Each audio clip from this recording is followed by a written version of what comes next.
catch up with our next guest, a guy you'll be hearing a lot more from as we move through the football season. The head football coach of the defending state champion Benedictine Cadets, Danny Britt, joining us here on Second Down. Coach, looks like it's been a tumultuous offseason for you, man. I saw the pictures from the ring ceremony there, and we got you hobbling. Yeah, definitely. I hurt myself a month ago at my daughter's graduation in New Orleans, and no, it is not a fun story. It's about as boring as you could believe. But yeah, it's got me hobbled a little bit. I'm actually on a golf cart at practice, which I swore I'd never do, and here I am doing it. But I'll be off soon, hopefully, and be rolling. So, I mean, you should have just left the story alone I was at a graduation in New Orleans, because then the imagination can just run wild. Well, I think it's already run wild. Some of the players were like saying that people were posting stuff about how I was partying so hard that I hurt myself, and I don't really want that out there either, because if it was the case, I'd want it to be true, but it did not happen that way. Well, we're hoping for a quick recovery for you, because I know, football season coming on the tracks quick. It seems like there's that doldrum between like the middle of May into the beginning of June, and then all of a sudden you're less than 2 months out. I mean, it happens quick. It does happen very quickly, and actually, it's funny. It's one of my favorite times because we get May, and we always like to do spring ball in May. And you started football, then you get the June workout session, and so you're in football, but it's not as much pressure. You get to do other things, and I enjoy it. And we just released the guys for the last time before the fourth break, cut them loose and begged them all to behave and not get in any trouble and that sort of thing. But we'll look forward to it. And you're right. As soon as you get back in July, it ramps up very quickly. Now you're doing your best Bobby Bowden impression out there right now, but a guy who won some championships himself. What's it like, the difference between ramping up for a season where you're trying to go after a title versus still obviously the same goals, but also having that target on your back of being the defending state champ? We really try to make it as same as it is, as similar to each year. Oddly, because of, for whatever reason, the rings came so late this year, and we had to have the ceremony just yesterday. I wouldn't be talking about it. I'd be telling coaches, hey, don't wear the rings, don't wear any shirts saying, 21 state champion, it's over. Well, we didn't want to do that to the kids, but as soon as we get back in July, I can tell you there will be no more discussion of the championship. You just move on. It's a new team, new goals, and you focus in on those immediate goals and don't worry about what may happen in December. So I thought it was interesting. Jeremy Pruitt talked to Dog Nation a little bit earlier this week, and he said the advantage Georgia has coming off of the national championship is Kirby Smart, because he's a guy who's seen a team and been a part of teams that have won multiple national championships during his time at Alabama. So he kind of knows what the pitfalls are following a championship season. You guys have won state championships before. Were you able to identify maybe some of the things that were, I guess, like Jeremy Pruitt said, pitfalls heading into the next year?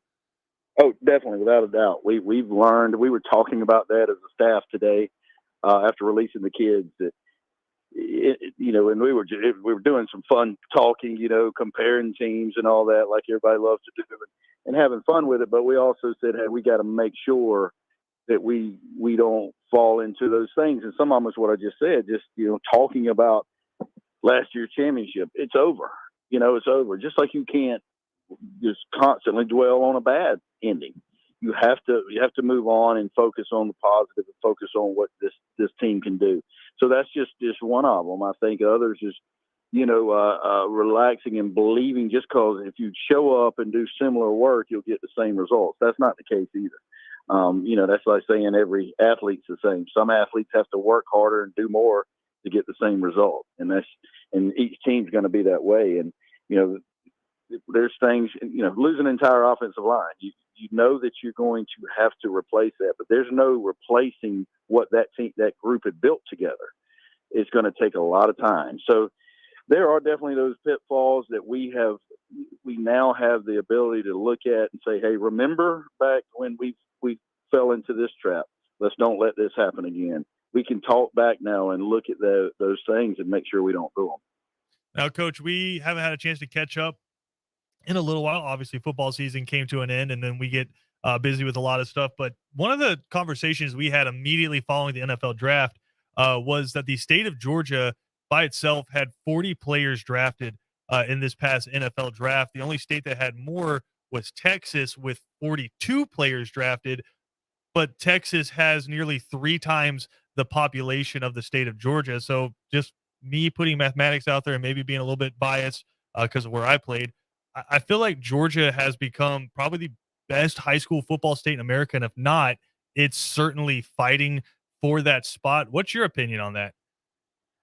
Obviously, I'm biased as well, but no, I believe that is the case. I believe Georgia is the best. Now, Texas people will argue with you with that because of the size of stadiums and, you know, a lot of times the amount of people they get to a game.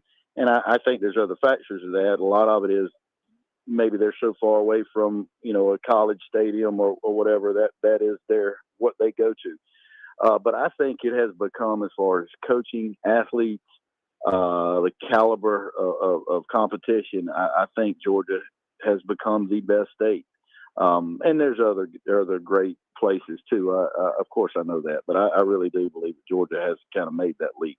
And I remember growing up, because I'm from the Atlanta area, I always heard the mystique about those South Georgia guys. Our coaches would tell them, hey, they don't have anything down there to do but lift weights and play football. And then Camden County and those other schools would come to the Georgia Dome and pretty much prove it. But it seems like around the state right now, there's no bad area, right? You guys played a team from Columbus in the state championship. We all know what Valdosta is about, Middle Georgia with the Warner Robins. Then you have the Graysons right up, and now Langston Hughes and Cedar Grove and all these schools in Atlanta have become outstanding football programs. It's not just one area, it's all around the state. Yeah, that's no doubt that it has become unbelievable across the state. And I think what has happened with that as well is the fact that people have the administrations, they see the importance of it. And, you know, now the facilities are becoming ridiculous and hiring, you know, not only the head coach, but giving that coach the people that he needs to work with. So you're right. There's no bad place in the state for football. It's good all over and, you know, in every division. It's some really good football, some really good coaches, some really good programs. Now, y'all's region changing up a little bit. I know the past few years, it's been just 3 region games for you guys, but this year, pretty much a full region slate for you, adding a few new teams. What can you tell us about the new region for you guys? Yeah, it's definitely going to be tougher. I mean, you're adding in Southeast Bullock, you're adding in Burke County, you're adding in Wayne County, all, you know, with a lot of positive things going on. Burke County's going to always be good. Coach Parker, a longtime friend, is going to run a very good program, and they returned a lot from an athletic team last year. I think a semifinal or quarterfinal team. Southeast Bullock is growing and you know, getting a lot of good athletes moving in there. And then Wayne County, I think J-Bo's going to do an incredible job with them. And we saw the size they had last year. My God, they were the biggest team we played all year. Yeah, 300 pounds across the line pretty much for everyone up there from Jessup. Now, coming back, defending a state championship, obviously it starts with the players. You guys have some really good ones coming back. I want to start with the senior on your team because I feel like he has a chance to be really special. Already has been amazing, but do something silly this year. Zaquan Bryan coming back for you guys has offers from all over the country. I know he's been tied heavily to Minnesota there, but with Zaquan, do you see him as a guy who's going to project more as a defensive back or as a wide receiver?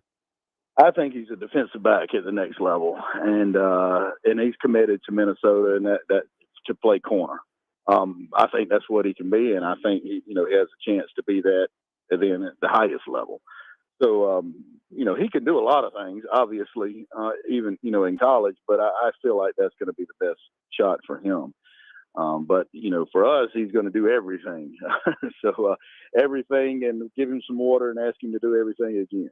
Yeah, get him in shape now because he's probably not going to see the sideline unless it's a blowout. The guy who's going to be responsible for getting him the ball, Luke Kromenhoek, rising junior for you guys and already committed to Florida State as a quarterback. And In your coaching career, have you ever seen a guy commit to a school like Florida State as an underclassman before they ever took a snap at quarterback?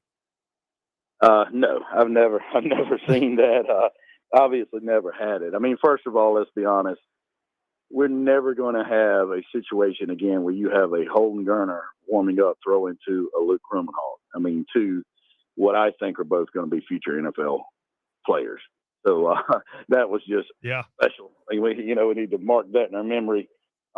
Pretty amazing. But no, I haven't. And I know times have changed. That commitments are a little different. They still get courted and that sort of thing. But no, I certainly see why. I mean, it doesn't take just a minute to watch Luke do things, and you realize why the places want to offer and accept his commitment. So the ball looks crazy coming out of his hands, right? Just the zip on it. And if you can do that in the same throwing drill as Holden Geriner, then you obviously have a cannon attached to your right arm. But what is it about him as a quarterback that has all these college things? Arkansas just came in with an offer to him today. What is it about his style of play that has all these schools so excited about him? I think, and nobody wants to hear this in the transfer portal world that we live in now. I think the fact that he, one, had the integrity to sit behind Holden and play both safety and receiver and run down on kickoff and everything else. They like it. They love it. They say, hey, he's tough. He's a team player. He's got his mind right. He's not somebody said something wrong to me and I jump in the transfer portal type of kid. So I think that's really helped him. And then you see the way he physically plays, and then you see him throw a football, and you're like, okay, this is something special. Now, obviously, you guys have good players all over the field. You don't win a state championship without them. Who are some other guys that are starting to get some attention from college scouts? Yeah, you got Thomas Blackshear, who's a rising sophomore, who's gotten a couple of D1 offers, and he's going to be playing a receiver for us. We're actually going to move Quan into what Justin Thomas's position, the slot back, whatever you want to call it. He excited for him. Adon Bryant is a rising junior, 6'4" receiver that can really go get it. And I think he's decided, hey, I want to be a football player. So he's got some special talent, coming in. Jacoby Ward, rising sophomore, measured 6'4", 317 at the Georgia camp the other day. Will be an offensive lineman that is just really improving, and he's going to be a special type player. Defensively, I think the front seven is going to be pretty exciting to watch. Bryce Baker, we're moving him to an outside backer, and Lamont Mitchell, both of those guys are going to be on the edge with a lot of athletic ability. So we can get to the quarterback pretty darn quick. And Coach, before we let you get out of here, I know in college it's become a big deal just with the college football playoff and just getting the TV views to go out there and play big time out of conference schools, right? Well, you guys are kind of taking that same approach to your schedule, right? Going down to play Christopher Columbus, a team that y'all hosted last year, taking them on the second week of the season, heading up to Atlanta to play Westminster, heading out to Ware County to play Ware County, and then heading down to Jacksonville to take on Bowles. What made you decide that you wanted to put together a schedule like that? Well, it's several different things. A couple years ago, we were struggling to get anybody to play, and we only had a few region games, so we were having to get a lot of games and really struggling to get people to play us. And I finally just was sitting there and thought, you know what, if we're going to do this, let's do this. And that's kind of my personality and everything I do. If we're going to do it, let's go wide open into it. And I, contacted some national teams and started just saying, hey, we're going to travel to Miami. We locked in a 2-year deal with Charlotte Catholic. We're going to do those. So we're going to travel. We're going to do those type of games and play big time teams. And, if we lose, we lose, but we'll get better. I mean, we proved it last year. You're going to get better when you play that caliber of team. When's the Vegas trip to take on Bishop Gorman? You know what? I mean, I know they're really good, but I'm not opposed to it. we'll fly to Vegas, and that could be a lot of fun. I would absolutely agree with you. Danny Britt, head football coach of the Benedictine Cadets, joining us here again. They received their state championship rings yesterday. Have you worn all the rings at the same time yet? Like gone full Thanos on it? No, I have not worn all three. I did wear the 2016 ring to the banquet or last night, and I had both of them. We went out afterwards as a coaching staff and grabbed some food and drinks, and I wore both of them, and that's enough. I don't know I could fit a third one on there, but it's getting more and more gaudy. I let the kids design them, and you know how they like it. It's a lot of bling. Oh, absolutely. Coach, we appreciate it, man. We'll talk to you more as we get closer to the season.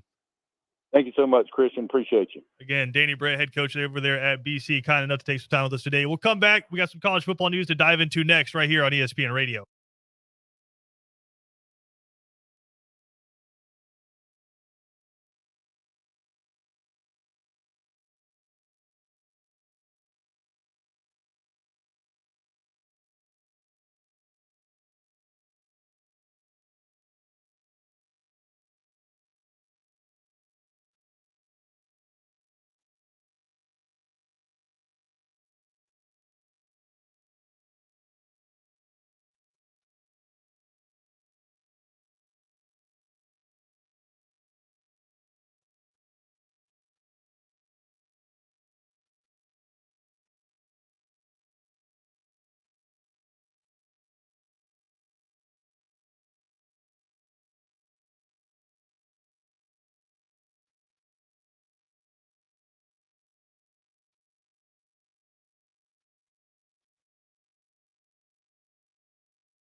Second Down on ESPN Radio is presented to you by the Uniform Source. SEC Media Days right around the corner. Excited. We'll be in Atlanta at the College Football Hall of Fame, which if you listen to this show,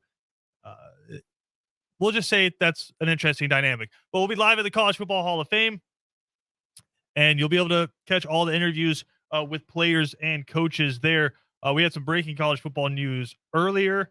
Reportedly, USC and UCLA could be joining the Big Ten as early as 2024.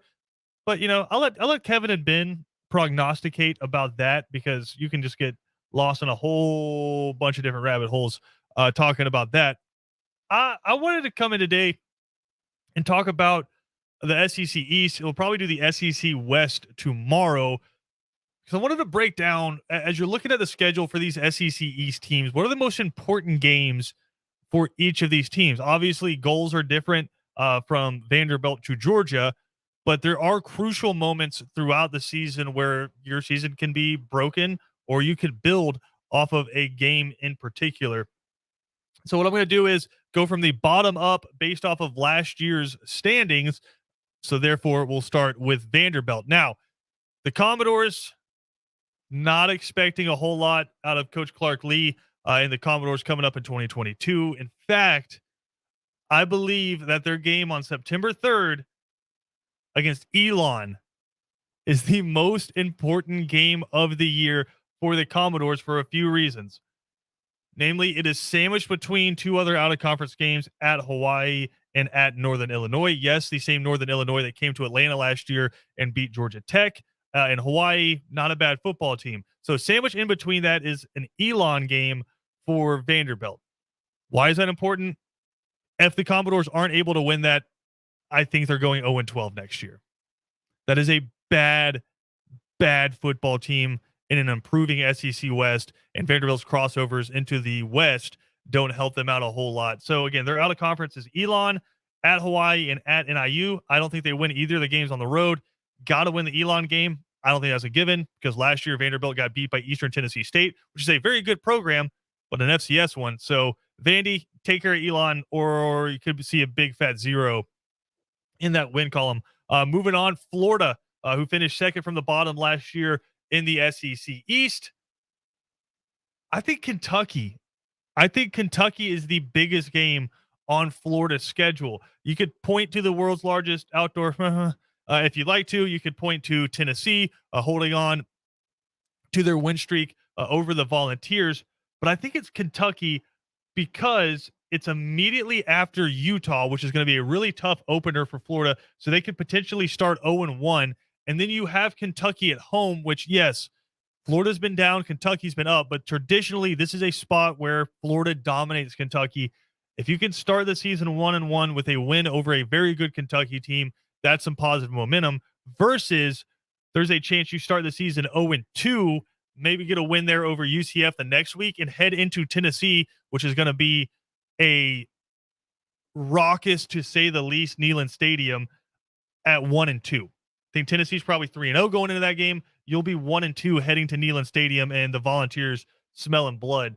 So Florida, I think that Kentucky game, probably the most important to avoid a disastrous start to the Billy Napier area. I'm going to skip South Carolina, because I want us to brainstorm together about that. I was sitting there staring at the schedule, and it's tough for me. I think there's a few different options for South Carolina, but we're going to come back to that. We're going to move on to Missouri. I think Missouri's biggest game this season is at Auburn on September 24th. Auburn is a down football team, and I think Missouri should start the year and be heading to Auburn at 3-0, which could be a huge momentum boost for Eli Drinkwitz in that program. The one caveat to that, Missouri does play at Kansas State week 2. I think Missouri should be favored in that game, but Kansas State is a good football team. That was going to be closer than a lot of people think. I think Missouri should be 3-0 heading into Auburn, and if somehow they can start the year 4-0, that is a huge boost in momentum for Missouri and Eli Drinkwitz. All right, moving on to Tennessee here.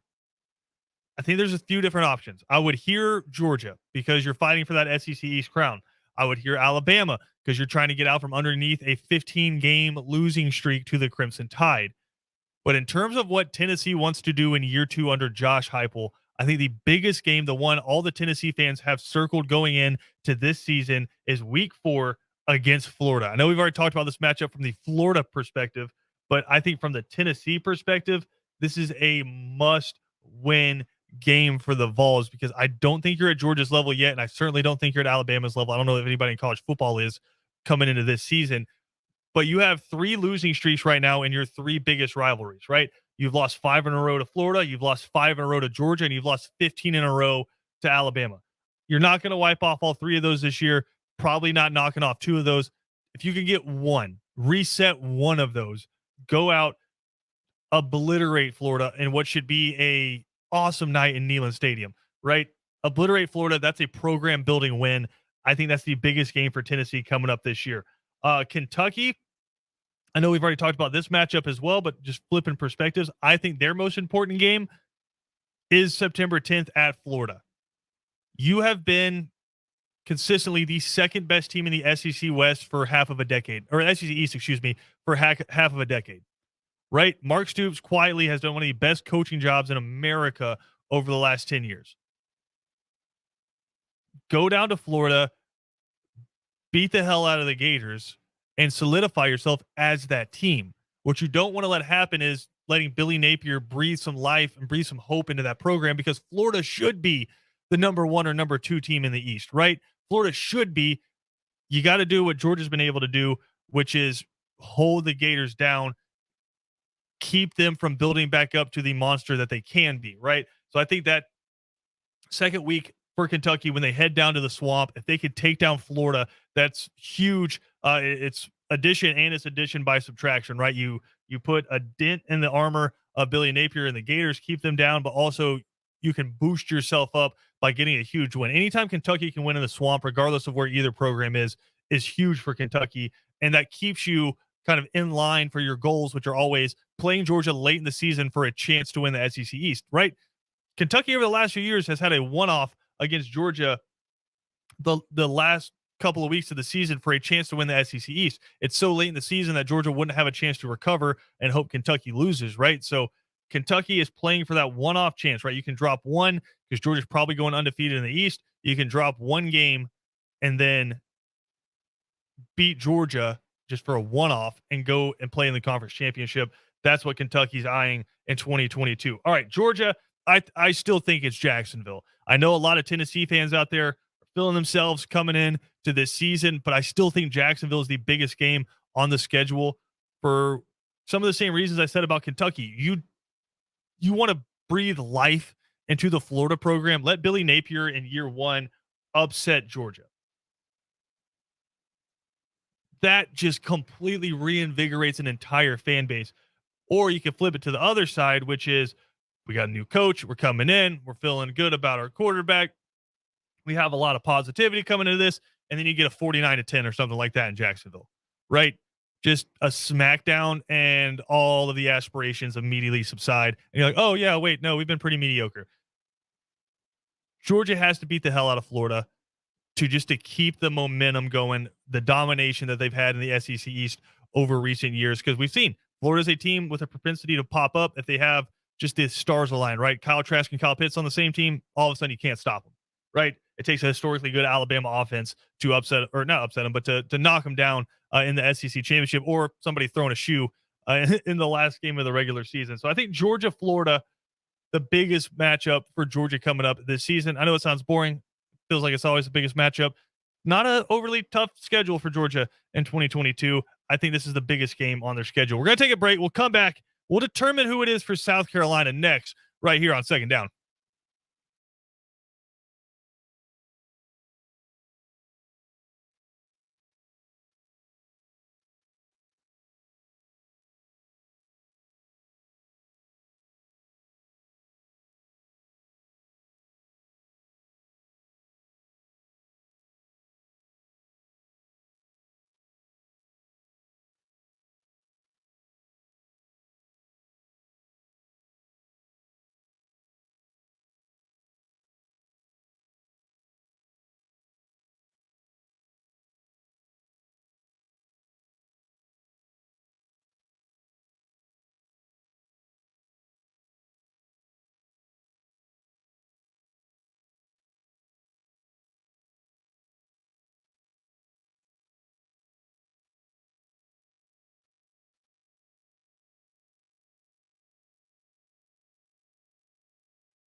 An abbreviated 3 and Out coming up next. The guy's going to take you to 450, which will lead you right into pregame coverage of Game 3 of the Braves and the Phillies of this series. Braves going for the sweep as Ian Anderson takes the mound tonight.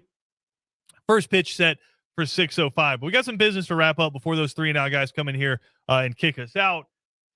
We're talking about the most important games on the schedule for SEC East teams. We've gone through every team except one, South Carolina, because I think there's a lot of games on their schedule that you could point to and say, no, this, in terms of momentum, in terms of where they want to be in the postseason, this is the most important game on the schedule for the Gamecocks, right? I could see November 12th against Florida, right? That's just a historic opponent, the Spurrier Bowl, taking on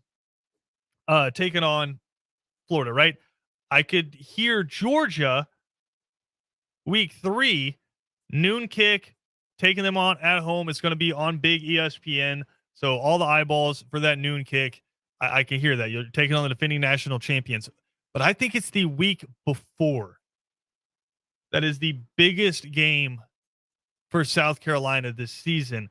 Week 2, the Gamecocks are at Arkansas. Now, a lot of people in the know seem to think Arkansas is the second best team in the West, behind obviously Alabama. They got a quarterback coming back in KJ Jefferson, who has played a lot of snaps and has played a lot of quality snaps as well. They have to replace Traylon Burks, but that's a really good football program there under Sam Pittman. So South Carolina starts the season against Georgia State. Then they head up to Fayetteville to take on Arkansas. Why do I think that's the biggest one? Because if you can find a way to win that, Williams-Brice is going to be a madhouse against Georgia. Whereas you get slapped down by Arkansas, maybe people sleep in a little bit. It's a noon kick. It's going to be hot. Georgia's coming to town. We just got smacked down by Arkansas. Why the hell we want to go watch us get smacked by Georgia?